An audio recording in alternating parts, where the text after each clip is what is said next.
how can women start to overcome that external seeking of love through relationships or achievements or career, whatever it is? So when I work with women, it is very much taking them back to understand that nothing is true for you until it comes from your own direct experience. It is to really start going within and to see what actually resonates with you internally. Can we truly know which one is which one and connect to that deep essence of ourselves, or that inner knowingness that is guided by something beyond our patterns?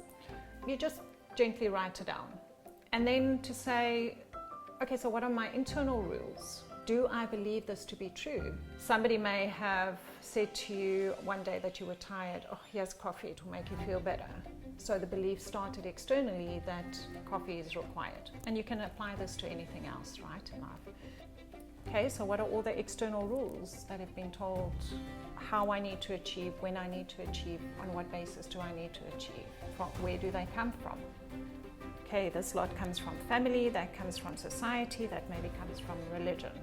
What internal beliefs have I placed on myself around achieving? What am I chasing?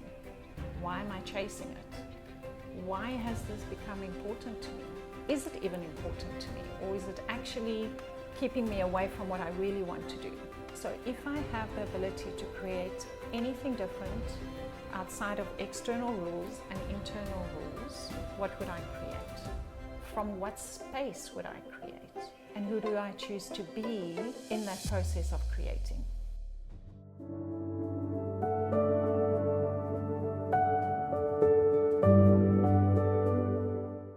Welcome, Yaroni. Thank you so much for being here. I'm really, really happy to have you here. How are you? Well, thank you. And I'm really honored to have had the invitation to come and connect with you again. It's always a privilege. So very excited about today. Likewise. What exactly self-worth means to you as a woman?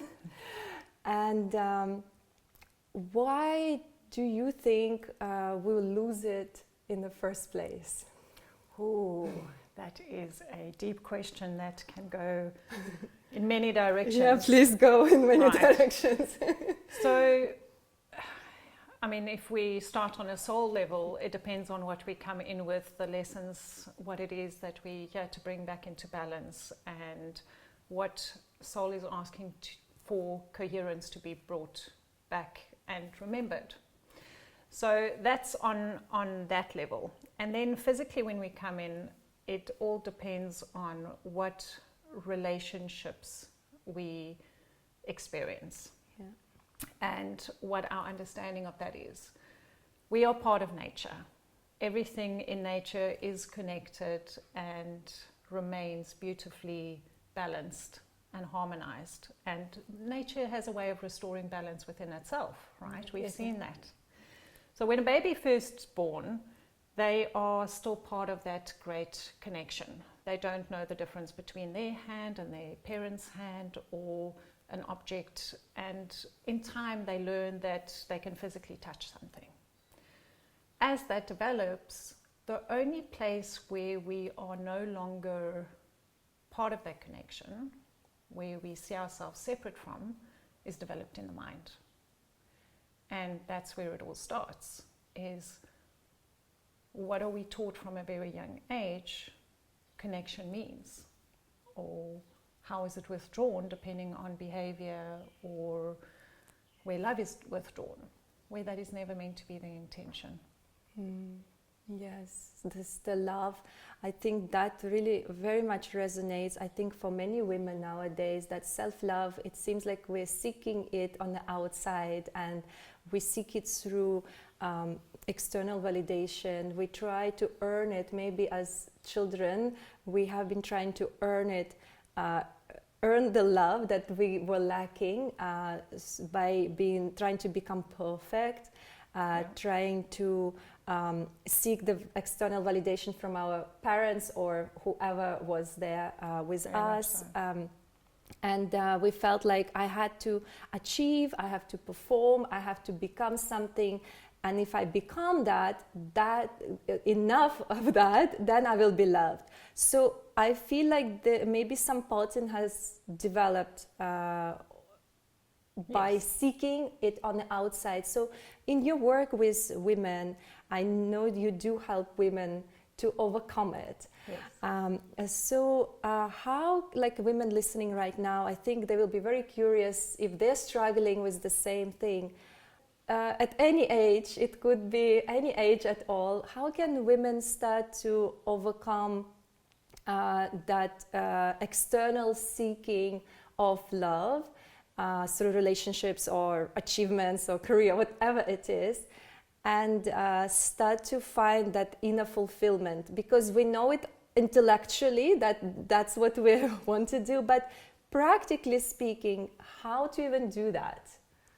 So it's interesting, we may know it intellectually that we're seeking love, we're seeking a partner, but it very much depends on the rules that we've attached to it, right?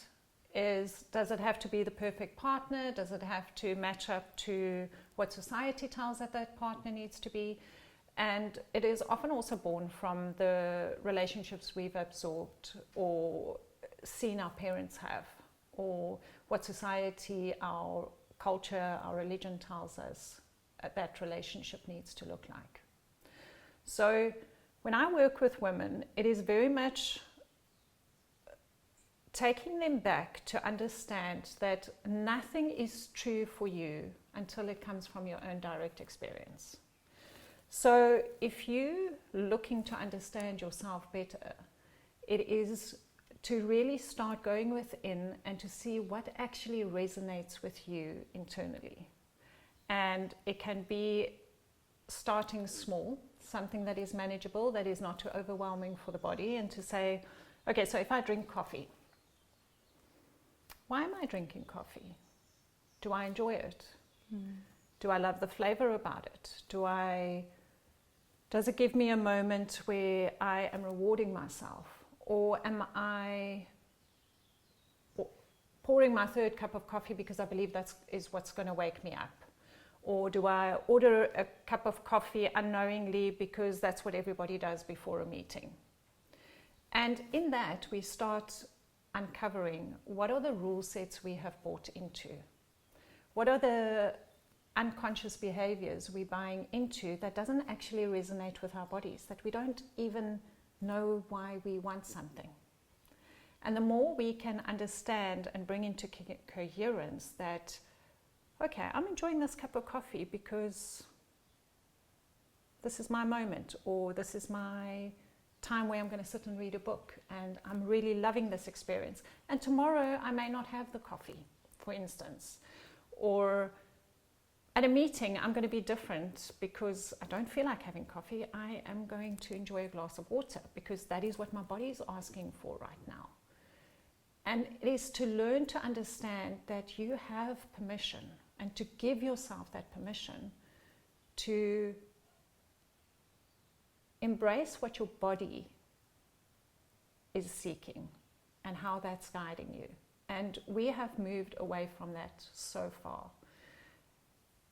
And when we can start slowly but surely just bringing portions of that back, then things start to shift and change. And that is what I live for in my work, is to see that shifting for women. Beautiful.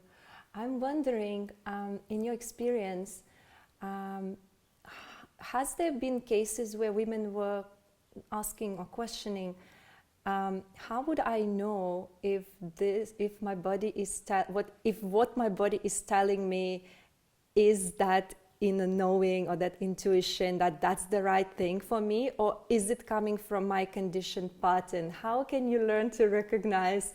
Because someone might say, I love coffee, okay, I'll just keep drinking because, and so you find some excuse for it. You'll justify that behavior as XYZ. But it may be just your mind tricking you there once again. How can we truly know which one is which one and connect to that deep essence of ourselves, or that inner knowingness that is guided by something beyond our patterns? So when I work with my clients, there's very specific tools I share with them that will help them affirm their own inner knowing, their own gut feel, if you want to call it that, their own awareness within, where they can start feeling the difference. For the purpose today, what I can share with you is to say, let's use the example of the coffee again, is to exclude any external rules that you may have around coffee. So literally you can sit with a pen and paper and say, okay, what do I believe to be true about coffee? That's what wakes me up in the morning. Or when I'm tired, I go for coffee. You just gently write it down. And then to say, okay, so what are my internal rules? Do I believe this to be true? Somebody may have said to you one day that you were tired, oh, here's coffee, it will make you feel better. So the belief started externally that coffee is required. And you can apply this to anything else, right, in life. And then what is my internal rule? And then to say, okay, I can see how these two are playing out, but what do I choose for myself right now? I choose to not be reliant on chemicals, or I choose to believe that nothing has power over me. Okay. So the next time you reach for a cup of coffee, you may still enjoy the cup of coffee, but by having this awareness going on, you start to understand that you're a choice. And we create our own reality. So the more we start making little tweaks, you don't have to do anything drastic, you don't have to do anything major. You start building the confidence that I do know the difference. And you can still choose to have the coffee, it doesn't matter. But your 10 cups of coffee may reduce to 3. And one day you may find yourself that you've gone 3 days without a cup of coffee. I'm using coffee as an example because it's a fairly neutral example. Yes, sure. Maybe for those that are addicted to coffee, they may not find it a neutral example. But, so it could be need to achieve. Okay, so what are all the external rules that have been told how I need to achieve, when I need to achieve, on what basis do I need to achieve? From where do they come from? Okay, this lot comes from family, that comes from society, that maybe comes from religion. What internal beliefs have I placed on myself around achieving? What am I chasing? Why am I chasing it? Why has this become important to me? Is it even important to me? Or is it actually keeping me away from what I really want to do? You know, often we feel that we do need to be in the corporate space. But it's maybe not where you might be good at it, but it's not what's naturally serving you. And it's to learn the distinction between that. Then to say, okay, so if I have the ability to create anything different outside of external rules and internal rules, what would I create? From what space would I create? And who do I choose to be in that process of creating? Beautiful. I'm just wondering, Yaroni, when someone starts to do this deep work on themselves, let's say someone has been following certain patterns and then suddenly they started to realize, okay, let me explore and try to understand myself, where all these things are coming from, how it has been conditioned. And they start to make those first steps, those first inner changes. What are the challenges they start to face within the environment? So, I mean, we know that change itself is not easy when you try to work on yourself, but also when women start to grow or to come to that inner power that they have been giving away, which is something I want to touch on as well. Yes. I just so I don't forget, I have to put it out there. So perhaps they have been giving their power away to different things due to those beliefs or those conditioned behaviors, not realizing that they're doing it. And now they're starting to slowly come back to that inner power where they start to come to that inner alignment. So maybe someone was a people pleaser and people around them are used to them in that role. Suddenly you realize, wait a second, I realize I'm doing it. It is my pattern. So I want to change now. And so they start creating certain boundaries and change their behavior, change those patterns. So it may bring a lot of unease, perhaps, in the environment where the surroundings or the people or the setup are used to them, because it's convenient. So it may be challenging, and there may be some fallout back into old behavior because it's easier to maintain that status quo, like to keep everything at peace instead of shaking the boat. What, in your experience, maybe you have been coaching or you have gone through it yourself? Absolutely. Please give some advice how to stay strong, or what you need to do in order to stay on that path and not fall back because of the other challenges now you're facing because of your growth. And it could be multiple things. Oh, it is multiple things. So when I work with my clients, I work on a multi-dimensional level, because nothing is ever just to be addressed on one level. And I think that is where lasting change comes from, is when you approach things from different perspectives. Because if you just say, okay, I'm going to put boundaries in place and these are my boundaries, and you uncover resistance, eventually you're going to say, oh, it's just so much easier to let it go. And then you fall back into an old pattern. Yeah. So I always say it takes two to tango. And also life is a mirror to us of what we are being asked to still bring back into balance. And that is part of the soul experience and the wisdom that we are here to remember. So when you realize, I want to address a people-pleasing strategy that I'm running, and people are quite comfortable with that process, we've also got to understand that there's a part of us that have needed that people-pleasing pattern too. That is the takes two to tango process. To again ask similar questions. What are the external, the internal rules? How do I feel about it? What specifically is it that I'm asking for to change? Because unless your intention becomes very clear on why you're asking for this pattern to change, you're not going to have the stamina to see it through. And that's why we fall back into old patterns. Things energetically also shift a lot easier before they shift in the physical world. So there's that element. The other thing is that when we shift, others may still play that pattern because they're used to it. But we are creatures of habit. And a lot of studies show you that it takes at least 21 days to break a habit, right? Yeah. But it takes consistent intention Absolutely, yeah. and following through on it. So the big thing here is to also recognize that we are not responsible for how others view us and what they choose to do in life. So when I work with my clients, I very much teach them on how to let the attachment go to something. When we understand why we're running a pattern and why we've needed that people-pleasing pattern, and we can set a new environment where we say, I don't need that anymore because I'm supporting myself in a different way. We then have a choice to create a new pattern.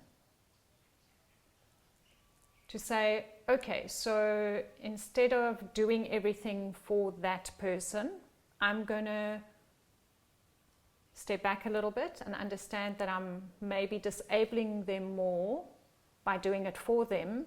And by me stepping back a little bit, I'm going to enable them to be a better version of themselves too. Okay. So because you're holding this new awareness, which they may be completely unaware of, the responsibility is on you to A, self-regulate yourself, and to be patient with that process that is taking place, because you're the one that's chosen to shift.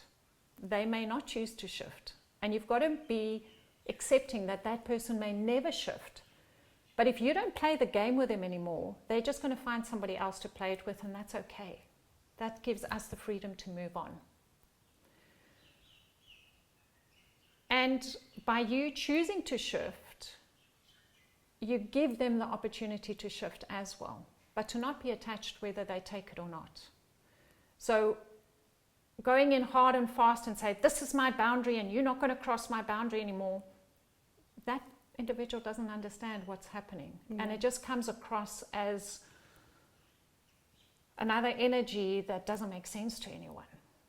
So you continue to work on yourself. You continue to say, I love you. I understand that this is what you need. How else can I give you what you're asking for?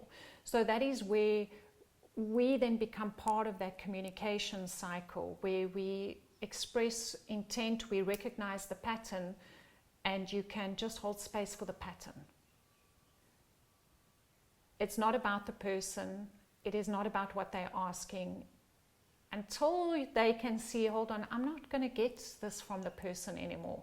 And they're just naturally going to go off and find it somewhere else. So it is only in, I want to say, severe abuse situations or traumatized situations where there's a complete cut-off, and obviously you work with things very differently. What I'm explaining to you now is in a normal family or work environment where we're helping the adjustment process to take place. In your experience, what are some ways perhaps that women give their power away? Like, what are those, I don't know, areas or ways where we are unconsciously giving our power away? Maybe you can give some examples of it so we can understand deeper. And how can we become established within ourselves and self-regulate? Like you were saying, if we can self-regulate, we can be established within ourselves, and we can continue on that journey to make those shifts. Even after 21 days, it can continue for us. So I think that time is very crucial to learn how to regulate. So if someone has not learned those tools and ways, they might not know how to do it. It's just something that was not taught to them perhaps in their environment. They have not learned, and so that could be the reason to then fall out of it.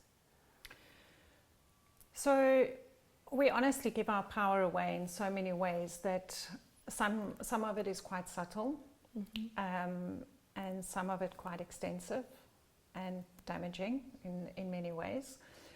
The big thing is to recognize that actually first, before I go there, is I feel as women, because we are so connected, we're very intuitive, we're very connected to nature, we are known to be the nurturers. We have this natural ability, not because men doesn't have it, and by the way, we all have masculine and feminine energy. So we all have that ability. As women, we are just very attuned with it because I want to say we calibrate it like a goddess energy level. It's quite a powerful force. And often, you know, if you just look at soul lessons even, is the thing that we are to learn and that we're most powerful with is the thing we struggle with the most. Yes. Absolutely. So that in its own just speaks volumes for many women, and how powerful we actually are in the most beautiful, graceful way. It's not from a space of arrogance. It's never to be that. So it is natural that we give our power away because we are actually born to share that power, to hold that grace, to share that with the world. We've just not generally been taught how to do that, because as a child you learn to be the good girl, then you have to achieve as an adolescent, and then there's this expectation that the next role will unfold. Many cultures even it fascinates me when they say congratulations for getting engaged or married or having a child, as if it's an achievement. What for the woman that is maybe not at that stage of their life, and maybe will never be because it's not part of their journey? It's not an achievement. It is a cycle of life, and we all share different cycles. And so when we look at what it is that we innately looking to support, the self-regulation comes in to allow ourselves to feel emotions. Often emotions are made wrong, is to say women are too emotional, or whatever the case is. All emotions are chemical reactions. They're nothing more, nothing less. So no emotion will last longer than 7 to 9 seconds in the body if you are fully present with it and you make no story of it. It only perpetuates if we've attached a story to it, okay?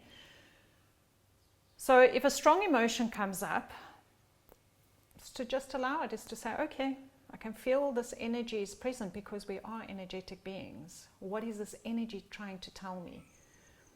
It's maybe actually a warning and not anger. It's maybe excitement and not fear. But we've learned from a young age that, oh, that is what you're feeling.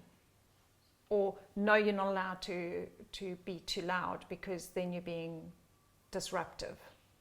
No, it's just energy flowing through the body, and it will dissipate if we allow it to. So, to be true to our emotions and what it is we're feeling, I almost want to say more just to the energy, not give it a name. Be curious on the energy, what it feels like, where you're feeling it in the body, and to be playful with it. Because there are many emotions that have a similar chemical reaction in the body. We may label it to be one thing, but it's not that. And then, especially if you've attached a story to it, it becomes something that it never was. The other thing is that nobody ever makes you feel anything. That feeling is already within you.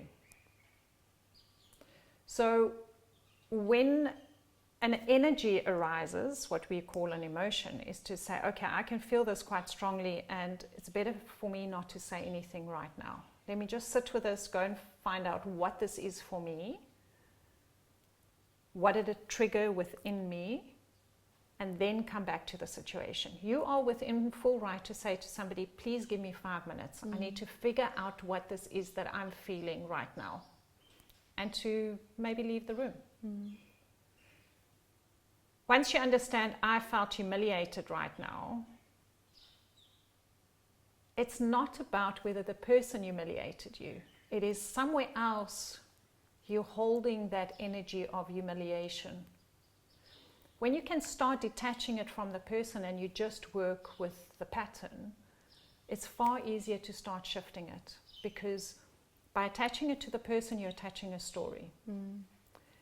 And if we truly want to self-regulate and get in tune with our bodies, it is to eliminate the story and get to the root of it. Because just as a habit is forming, the body learns that behavior. It is an automatic response on, this is how I'm supposed to respond. It sits in the nervous system, it sits in the cells. So in that process, you've got to do the rewiring. And new neural pathways form as we start creating the shift so that new behaviors can develop. And you'll come to a stage where you say, oh, I didn't react like that, like I used to in the past. When did that change? I'm not sure, but it doesn't matter. And one thing may shift, and then somebody else triggers something else, because there's another side of the same situation, energy, rule that we have that is being asked to shift at the same time. It's it is awesome to do the self-reflection work. It is awesome to hold yourself accountable. And at the same time, working with a coach, a mentor, somebody that is willing to hold the space for you, a friend that is wholesome in their understanding of how things are without judgment, and they can just reflect back to you, also helps, because sometimes when we speak it and you can hear the words that come out of your mouth, or somebody can, I'll say to you, I heard you say this, and they say, no, that's not what I said. It means we're not even in alignment with what we're thinking, what's coming out of our mouth. We don't feel the same way about things. And that's when things can really shift and change a lot, when you are working with somebody, because when you're working on your own, you can only shift what you are willing to be honest to yourself about. When you're working with someone else and they're holding a space for you, it's completely different. Yeah. That asks for raw honesty. And sometimes we don't like facing that. But that's the magic. That's very true, that inner work can be very confronting. Yeah. It's not easy to look at our own patterns. It's much easier to always blame the outside circumstances or the person. So we kind of project it on the outside instead of looking, what is that trying to show me about myself, that situation or that feeling, that emotion. If someone is working, if they're trying to go within and process, they're willing to do the work. Yes. And they genuinely want to understand themselves better, and they are asking those questions to themselves, they're introspecting, and they're asking, what is this situation is trying to teach me, to show me, what is my lesson here, that especially when the situations repeat themselves over and over throughout your life, and you're thinking, well, I've been through the same thing with different setups, it's still coming up for me.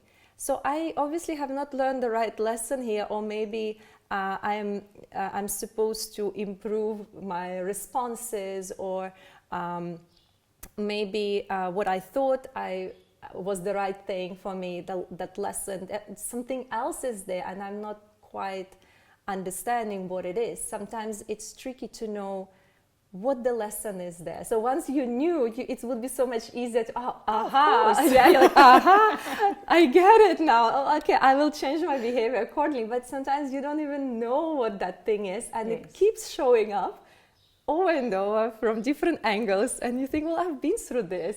How many times this is gonna come up again and again? How can someone truly know what is that thing, that challenge that they have to overcome for them, because it's unique for everyone. What I'm struggling, you do not struggle at all, and vice versa. So we all have our own challenges. It is individual. Someone is willing to, but they just maybe not able to quite get there. What to do? So in that instance, I would honestly say to work with a trusted coach that can take you there, because there's a multidimensional approach, like I said to you previously. You can't just look at something on the mind level. You can't just say, well, my body is ill and therefore I'm going to give it medication, right?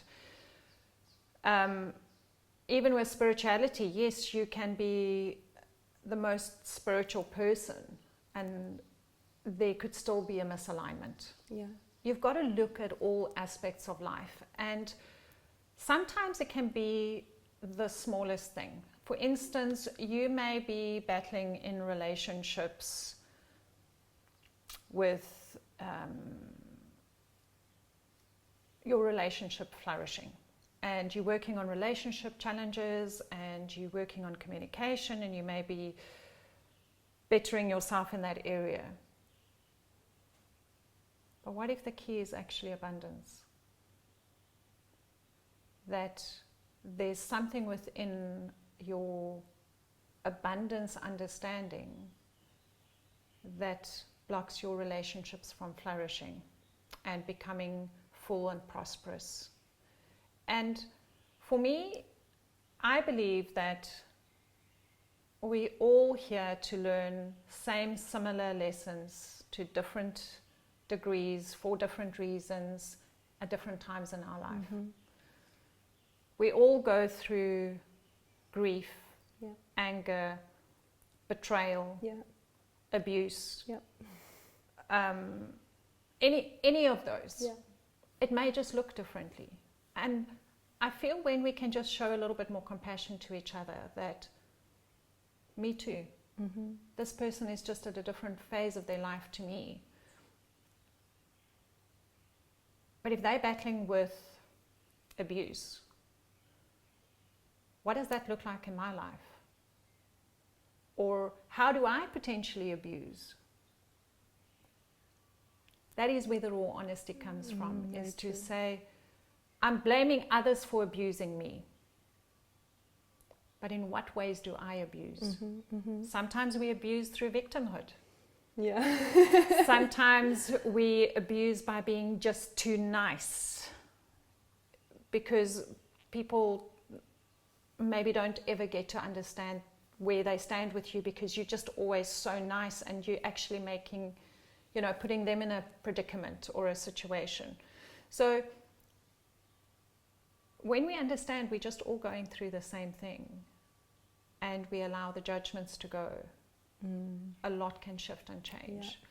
Yeah. Patterns coming up the whole time, and it's just you're not getting there.